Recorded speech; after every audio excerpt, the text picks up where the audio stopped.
Assalamualaikum warahmatullahi wabarakatuh. Banyak orang yang meremehkan dan memandang sebelah mata tukang ojek. Tapi saya santai saja, karena hidup ini memang tidak pernah lepas dari komentar orang lain. Karena menurut saya, apapun pekerjaan dan profesi kita di dunia ini adalah mulia selama pekerjaan itu halal. Dan termasuk sebagai tukang ojek. Menurut saya, ojek adalah pekerjaan yang membuat kita menjadi lebih tenang, santai, bebas, dan leluasa. Karena pekerjaan ini bisa mengatur waktu kita sendiri dan bukan kita yang diatur-atur. Ada yang mengatakan hidupnya kurang beruntung karena jadi tukang ojek. Justru menurut saya, jadi tukang ojek adalah keberuntungan yang luar biasa. Karena profesi ini mampu memanage waktu kita sendiri, terutama waktu untuk beribadah kepada Allah Subhanahu wa Ta'ala. Ketika menjelang waktu sholat, kita bisa mematikan aplikasi dulu untuk menjalankan kewajiban sholat tepat waktu dan bahkan berjamaah di masjid. Kalau pekerjaan yang lain, saya rasa belum tentu bisa. Tak mengapa kita dipandang hina oleh makhluk. Yang terpenting tidak hina menurut pandangan Allah Subhanahu wa Ta'ala. Intinya tak perlu mendengarkan apa kata orang selama profesi yang kita geluti tidak keluar dari yang namanya koridor syariat. Syukuri seperti apapun keadaan dan kondisi kita, dan jangan selalu membandingkan dengan hidup orang lain agar kita tidak menjadi orang yang kufur nikmat. Dan yang perlu diingat, apapun profesi kita tetap harus Allah yang dijadikan prioritas dan tujuan utama. Karena Allah menciptakan kita, wa ma khalaqtul jinna wal insa illa liya'budun. Tidaklah aku menciptakan jin dan manusia semata-mata hanya untuk beribadah kepadaku. Maka apapun status kita, apapun profesi kita dan pekerjaan kita, dan apapun peran kita dalam hidup, niatkan semuanya untuk ibadah kepada Allah Subhanahu wa Ta'ala. Ada sedikit motivasi dari saya, semoga bermanfaat. Bismillahirrahmanirrahim. Banyak orang kaya gelisah dengan kekayaannya dan hitung-hitungan dalam bersedekah, bahkan bersifat pelit dan kikir. Banyak artis bercerai padahal pasangannya sempurna, kaya, ganteng dan cantik.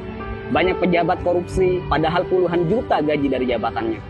Banyak polisi yang tak mengayomi, tapi malah memeras rakyat. Ada yang mengatasnamakan perjuangan, malah menilap dana bos. Banyak pembisnis sukses, tapi tidak jujur. Banyak yang masih bergelut dengan riba, hanya untuk gaya hidup. Ada yang menguasai banyak ilmu agama, tapi gemar bermaksiat dan tak mengamalkan ilmunya. Ada yang gemar berdakwah, tapi tak mampu mendakwahi dirinya sendiri. Ada yang suka minum khamr, narkoba, dan berzinah dengan alasan kesenangan.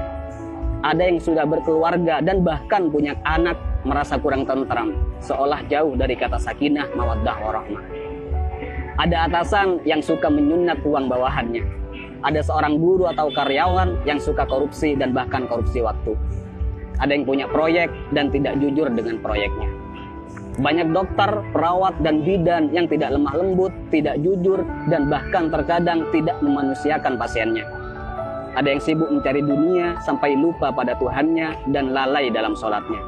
Dan masih banyak lagi kasus-kasus yang tidak bisa saya sebutkan semuanya. Mari kita berpikir, kenapa mereka demikian?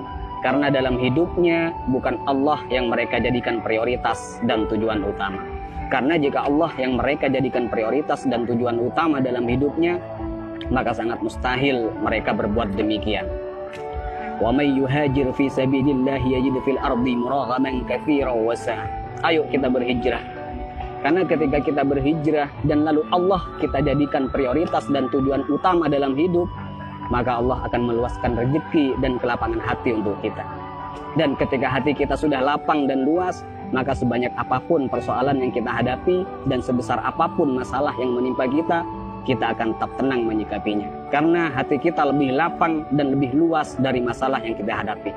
Tapi jika dalam hidup bukan Allah yang kita jadikan tujuan utama, maka hati kita akan sempit. Jadi sebanyak apapun harta kita, setinggi apapun pangkat dan popularitas kita, semua malah tak akan henti menggelisahkan dan bahkan membingungkan. Karena hati yang sempit tak akan pernah merasa cukup dan bahkan akan menjadikan kita sebagai budak dunia yang tak akan pernah ada puasnya. Jadi sekali lagi buat teman-teman, tak usah malu apapun profesi dan pekerjaan kita. Selama itu halal, semua adalah pekerjaan yang mulia. Dan yang terpenting, apapun profesi kita, apapun pekerjaan kita, dan apapun peran kita dalam kehidupan, niatkan semuanya untuk ibadah dan jadikan Allah sebagai prioritas dan tujuan utama. Dan jika kita galau, gelisah, sedih, gundah gulana, hati tidak tenang, maka perlu kita cek. Pasti ada kesalahan dan maksiat yang kita lakukan. Dan sudah pasti kita meletakkan dunia di atas Tuhan. Dan juga saya pastikan hubungan kita dan Allah sudah tak lagi mesra. Jadi kesimpulannya, tolak ukur ketenangan dan kebahagiaan bukanlah kekayaan, bukan jabatan, dan bukan popularitas. Tapi tolak ukur ketenangan dan kebahagiaan adalah tergantung di mana letak Allah di hati kita. Assalamualaikum warahmatullahi wabarakatuh.